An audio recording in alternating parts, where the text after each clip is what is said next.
Corona atau COVID-19 masih mencaman bagi masyarakat di dunia. Banyak negara menempuh berbagai cara untuk menghentikan penyebaran wabah penyakit ini.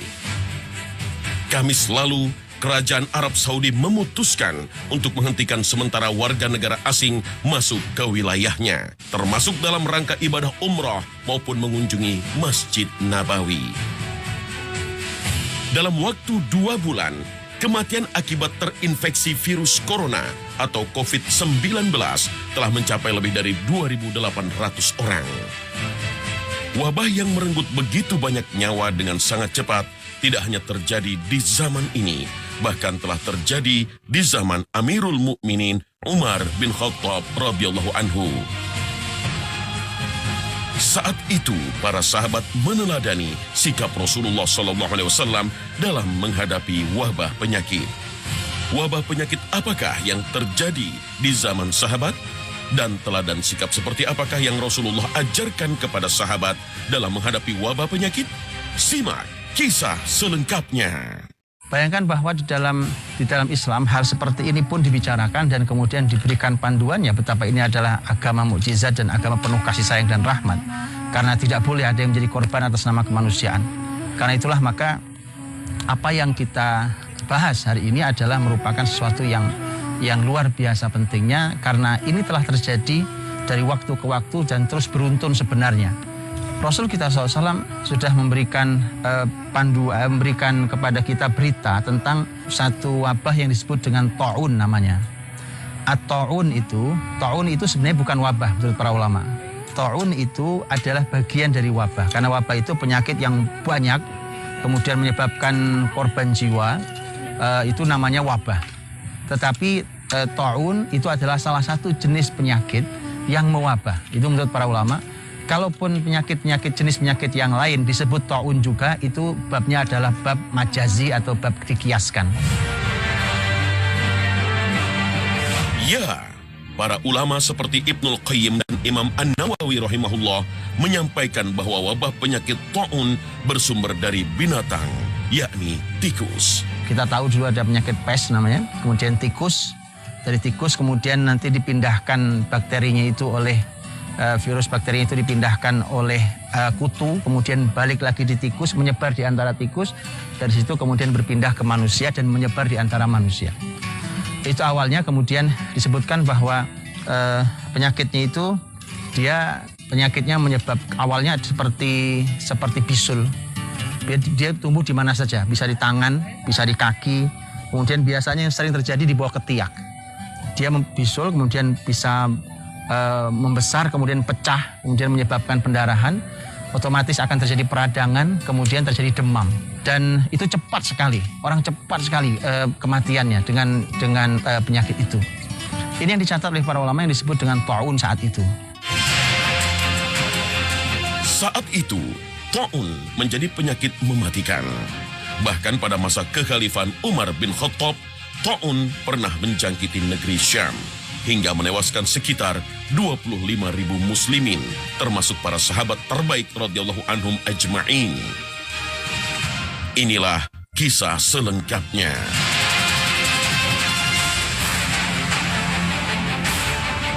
Suatu hari, Umar bin Khattab beserta rombongan melakukan perjalanan dari pusat pemerintahan di Madinah menuju Syam. Ketika sampai di perbatasan Yordania, Umar mendapat kabar bahwa negeri Syam tengah diserang wabah ta'un. Maka beliau menghentikan perjalanannya untuk sementara waktu. Gubernur Syam ketika itu, Abu Ubaidah bin Al-Jarrah radhiyallahu anhu pun langsung menemui Umar di tempat tersebut. Dan nanti ta'un yang sangat terkenal di pertama kali dalam sejarah setelah Rasulullah SAW adalah ta'un Amwas yang terjadi pada tahun 18 Hijriah di negeri Palestina, di sebuah tempat yang bernama Amwas. Di Amwas itu adalah sebuah tempat yang hari ini di bawah kekuasaan Israel, diambil alih oleh Israel, dan kemudian mereka dibangunkan hutan. Amwas itu ada di antara Yerusalem dengan Ramallah. Jadi di antara itu ada tempat yang bernama Amwas. Umar dan para sahabat sebenarnya sudah sampai di pintu masuk menuju Syam. Namun, wabah itu membuat Umar mesti berpikir ulang untuk meneruskan perjalanannya. Di situasi seperti inilah kepemimpinan serta kecerdasan Amirul Mukminin Umar bin Khattab teruji. Maka saat itu Umar radhiyallahu anhu orang cerdas, dan kita tahu bahwa Umar dalam Islam memiliki level paling tinggi untuk level ijtihad ilmu. Jadi kalau beristihad ilmu, maka Umar di level yang paling tinggi, dan itu berdasarkan mimpi Rasul kita sallallahu alaihi wasallam juga, bahwa Umar adalah orang yang paling tinggi secara ilmu. Nah, Umar radhiyallahu anhu saat itu langsung menyampaikan, kumpulkan orang-orang muhajirin. Maka berkumpullah orang-orang muhajirin. Ya, Umar tidak langsung memutuskan seorang diri. Ia menggelar musyawarah untuk menimbang pendapat para sahabat. Pertama-tama ia meminta kalangan muhajirin untuk menyampaikan pendapatnya. Para muhajirin ternyata berbeda pendapat. Sebagian mengusulkan untuk meneruskan perjalanan ke Syam, ditambah kaum muslimin di sana sedang membutuhkan pertolongan. Namun, sebagian berpendapat bahwa wabah perlu dihindari untuk menyelamatkan nyawa para sahabat, sehingga mereka harus kembali ke Madinah. Kemudian, Umar juga memberi kesempatan kepada kalangan Ansor untuk menyampaikan pendapatnya. Di antara mereka pun terjadi perbedaan, seperti yang terjadi di kalangan Muhajirin. Terakhir, Umar meminta pendapat kalangan sahabat yang ikut dalam peristiwa Fathu Makkah. Ternyata para pembuka kota Makkah itu bersepakat untuk kembali ke Madinah dan tidak meneruskan perjalanan ke Syam. Maka Umar memutuskan untuk kembali ke Madinah, dan keputusan tersebut dipertanyakan oleh Abu Ubaidah. Nah, maka terjadilah silang pendapat. Abu Ubaidah mengatakan, bagaimana Anda lari dari takdir Allah? Kalimatnya lihat. Bagaimana Anda bisa lari dari takdir Allah? Jadi kalau Anda masuk kemudian terkena wabah, itu kan sudah takdir. Kenapa Anda lari dari itu? Umar mengatakan, andai kalimat ini keluarnya bukan dari dirimu. Maksudnya adalah orang secerdas kamu, orang ilmunya setinggi kamu, nggak pantas keluar kalimat ini. Mengapa? Kata Umar, karena, lihat kalimat Umar, ilustrasikan. Kata Umar, kalau kau punya kambing, ini dialog Umar. Kalau kau punya sekian banyak kambing, kemudian di hadapanmu ada 2 padang rumput. Yang satu padang rumput yang sangat subur, yang satu tidak terlalu subur. Bukankah kalau kamu gembalakan kambingmu ke tempat yang subur adalah takdir Allah? Dan kalau kau gembalakan kambingmu di tempat yang tidak terlalu subur juga takdir Allah? Itu ilustrasi Umar. Di saat seperti itulah, artinya Umar ingin mengatakan, kalaupun saya lari dari takdir, sesungguhnya sedang pergi ke arah takdir yang lain. Karena dua-duanya takdir Allah SWT. Di tengah perbedaan pendapat antara Umar dan Abu Ubaidah, muncullah seorang sahabat mulia, Abdurrahman bin Auf. Umar dengan kecerdasan dan posisinya sebagai pemimpin Islam, serta Abu Ubaidah yang merasakan pedihnya wabah ta'un di Syam, keduanya tunduk dengan apa yang keluar dari lisan Abdurrahman bin Auf. Ya, Umar dan Abu Ubaidah seketika mengesampingkan pendapatnya dan mengikuti apa yang disabdakan oleh Rasulullah tersebut. Jika kalian mendengar suatu negeri dilanda wabah, maka jangan kalian memasukinya. Jika wabah itu terjadi di negeri tempat kalian tinggal, maka jangan keluar darinya. Hadis riwayat Al-Bukhari dan Muslim. Dari hadis tersebut kita bisa menyimpulkan bahwa melakukan karantina menjadi sikap Rasulullah SAW dalam mencegah wabah penyakit menjalar ke negeri lain. Sebuah tindakan yang saat ini dilakukan banyak negara dalam mencegah penularan COVID-19. Muslimin juga waktu itu belum punya solusi, tapi ada beberapa tindakan yang menarik. Tindakan yang pertama tentu mengkarantina. Istilah karantina kesehatan, karantina hari ini sesungguhnya itu adalah kalimat Rasul kita Shallallahu Alaihi Wasallam yang Nabi sampaikan bahwa kalau kalian ada di situ maka jangan lari, kalau kalian ada di luar jangan masuk ke dalamnya. Di karantina wilayah itu. Bahkan bukan cuma karantina gedung, tapi bahkan karantina sebuah negeri. Rasul kita SAW juga mengingatkan betul bahwa jangan lari dari sana, jangan lari keluar dari wilayah itu, karena keluar dari wilayah itu nanti akan bisa menularkan yang lain. Tapi wilayah di karantina dicarikan solusinya, bukan dibiarkan mati bergelimpangan. Seluruh sahabat kemudian sepakat bahwa kata Umar, kalau gitu kita pulang, kita kembali ke Madinah. Saat itulah Umar tidak jadi masuk ke ke negeri Syam dan kemudian kembali dengan rombongannya. Abu Ubaidah kembali ke negeri Syam, memimpin kembali negeri Syam yang sedang sakit. Pemirsa Khalifah, keputusan Umar bin Khattab kembali ke Madinah mengikuti perintah sabda Rasulullah SAW menyisakan kesedihan di hatinya. Abu Ubaidah adalah sahabat yang amat ia cintai. Umar berpikir untuk menyelamatkan sahabat yang telah menaklukkan Baitul Maqdis dari kekuasaan Romawi tersebut. Maka Umar pun menyurati Abu Ubaidah. Isi surat itu sebenarnya hanya siasat Umar untuk menyelamatkan Abu Ubaidah dari Ta'un Amwas yang makin hari makin mewabah di Syam. Namun di sisi lain, Umar juga sangat mengenal karakter kepemimpinan Abu Ubaidah. Ia tahu bahwa sahabatnya itu adalah seorang pemimpin, panglima perang yang tak akan meninggalkan negerinya ketika rakyatnya dalam keadaan sakit. Ini mereka bersaudara, berteman lama, ngaji bareng lama. Umar paham persis seorang kesatria panglima hebat seperti Abu Ubaidah mustahil meninggalkan rakyat dalam keadaan sakit dan menderita. Maka dia tidak langsung panggil, karena kalau dia panggil untuk penyelamatan mustahil dia datang. Maka Umar berusaha dengan menggunakan kalimat yang halus, dengan mengatakan saya perlu bicara langsung, musyafahatan. Jadi tidak dengan surat. Tapi karena mereka berteman lama, surat itu sampai di Abu Ubaidah. Abu Ubaidah pun tahu bahwa Umar itu maksudnya cuma ingin menyelamatkan dia. Abu Ubaidah pun membalas surat Amirul Mukminin Umar bin Khattab. Isi suratnya memberi pelajaran yang sangat mahal tentang makna loyalitas dan kesetiaan bersama rakyat. Maka dia mengatakan bahwa saya bersama dengan tentara-tentara Islam. Lihat kalimatnya. Saya bersama dengan tentara-tentara Islam. Dan saya adalah orang yang mencintai mereka, tidak membenci mereka. Maka saya tidak mungkin meninggalkan mereka biar saya hidup dan meninggal di tempat ini. Abu Ubaidah luar biasa. Dia menyampaikan suratnya. Abu Ubaidah tahu bahwa ternyata Umar hanya ingin menyelamatkan dirinya. Dan Abu Ubaidah telah bertekad bahwa hidup bersama rakyatnya, mati bersama rakyatnya. Disebutkan dalam kitab Ashabul Rasul, Umar tak kuasa menahan tangis ketika membaca surat balasan itu. Dan ketika mendengar kabar bahwa Abu Ubaidah wafat, air matanya kembali tak terbendung. Umar kemudian mendoakan rahmat bagi sahabatnya itu. Abu Ubaidah radhiyallahu anhu ketika keadaan sudah memburuk, maka dia berceramah. Dia keluar di masyarakatnya, dia kemudian mengatakan bahwa sabarlah kalian, sesungguhnya ini adalah ujian dari Allah, tapi ini adalah doa Rasul kalian, dan ini adalah kematian orang-orang soleh, dan saya akan siap mati bersama kalian. Pemimpin yang luar biasa, dan memang negeri Syam, negeri-negeri Islam perlu pemimpin yang seperti itu.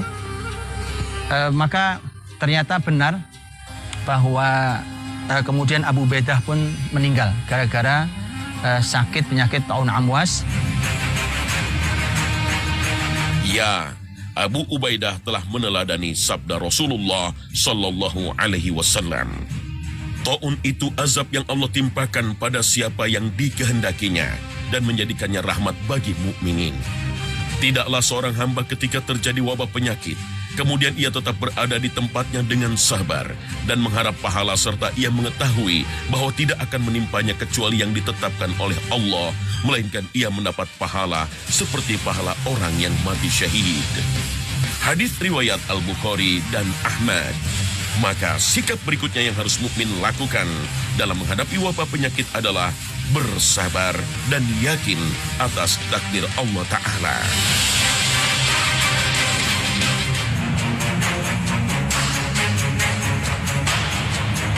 Pemirsa Khalifah, sepeninggal Abu Ubaidah bin Al-Jarrah dan Mu'adz bin Jabal, sampailah kepemimpinan Syam kepada sahabat Amru bin Al-As.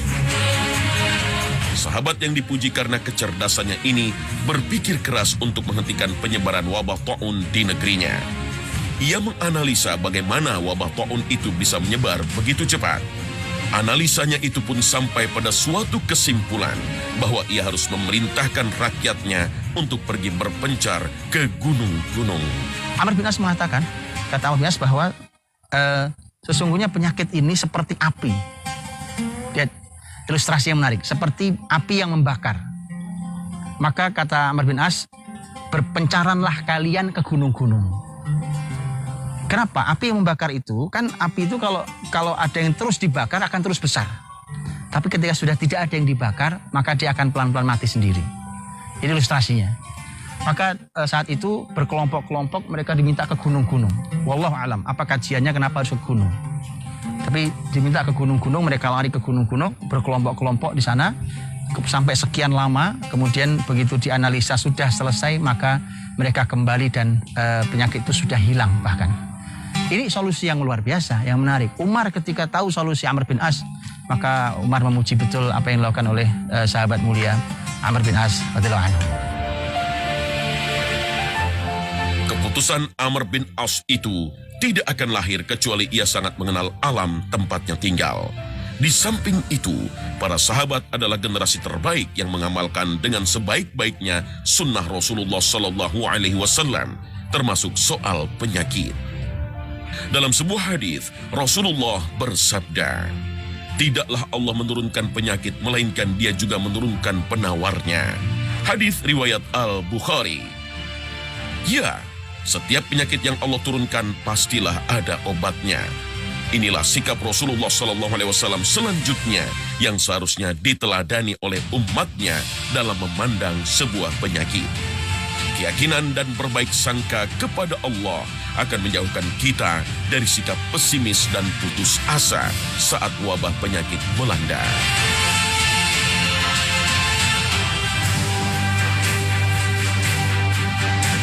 Pemirsa Khalifah, kisah wabah taun di Syam telah mengajarkan banyak hal tentang sikap dan penanggulangan wabah. Selanjutnya Rasulullah mengajarkan agar umatnya senantiasa berdoa, memohon perlindungan dan berzikir di setiap waktu. Di antara doa yang diajarkan Nabi adalah salah satu doa yang biasa dibaca pada zikir pagi dan petang. Bismillahilladzi la yadurru ma'asmihi syai'un fil ardi wala fis sama'i wa huwas sami'ul 'alim. Dengan menyebut nama Allah yang dengan namanya tidak ada sesuatu pun yang dapat membahayakan, baik di bumi maupun di langit. Dialah yang maha mendengar dan maha mengetahui. Hadis riwayat At-Tirmizi. Maka Rasul mengajarkan doa. Kita harus tahu ada doa pagi, ada doa sore. Itu salah satu tujuannya itu. Contohnya. Nabi SAW menyampaikan, keandai ada yang membaca di antara kalian Bismillahilladzi la yadhurru ma'asmihi syai'un fil ardi wala fis sama wa huwas samiul alim. Dengan nama Allah yang tidak akan pernah berbahaya apapun yang ada di langit dan ada di bumi, dan Dia maha mendengar lagi maha berilmu. Maka kata Nabi, kalau dibaca 3 kali saja, pagi dibaca 3 kali, sore dibaca 3 kali, maka dia akan tidak ada yang bisa membahayakan dirinya apapun hari itu. Assalamualaikum Ustaz. Saya mau tanya, apakah wabah itu bagian azab dari Allah? Wabah ta'un ini disebut dengan ta'un. Nabi SAW dalam sebuah hadis memang menyampaikan asal muasal ta'un ini kayak apa sebenarnya. Dari mana asal ta'un ini? Ini kalimat Rasul yang catatan sejarah perlu mengkaji lebih dalam. Ternyata ta'un itu oleh Nabi disebut rijz wa azab minallah. Rijz itu artinya kotor dia. Dan azab minallah, dia azab dari Allah Subhanahu wa taala. Disebutkan bahwa arsalahu li Bani Israel. Dulu sebenarnya ini adalah penyakit ini, azab ini dikirimkannya ke masyarakat Bani Israel. Jadi sebenarnya asal muasalnya wabah taun dan wabah penyakit itu, asal muasalnya adalah kotor dan kenajisan serta azab yang Allah kirimkan atas hukuman Allah kepada masyarakat Bani Israel. Tapi dia tersisa di kita, masih terus tersisa di zaman sekarang. Jadi pelajaran mahal buat kita bahwa selalu ada hubungan erat antara wabah dan Bani Israel. Dan itulah yang Nabi sampaikan, bahwa ternyata memang sejarah awalnya pun itu azab yang Allah kirimkan untuk mereka.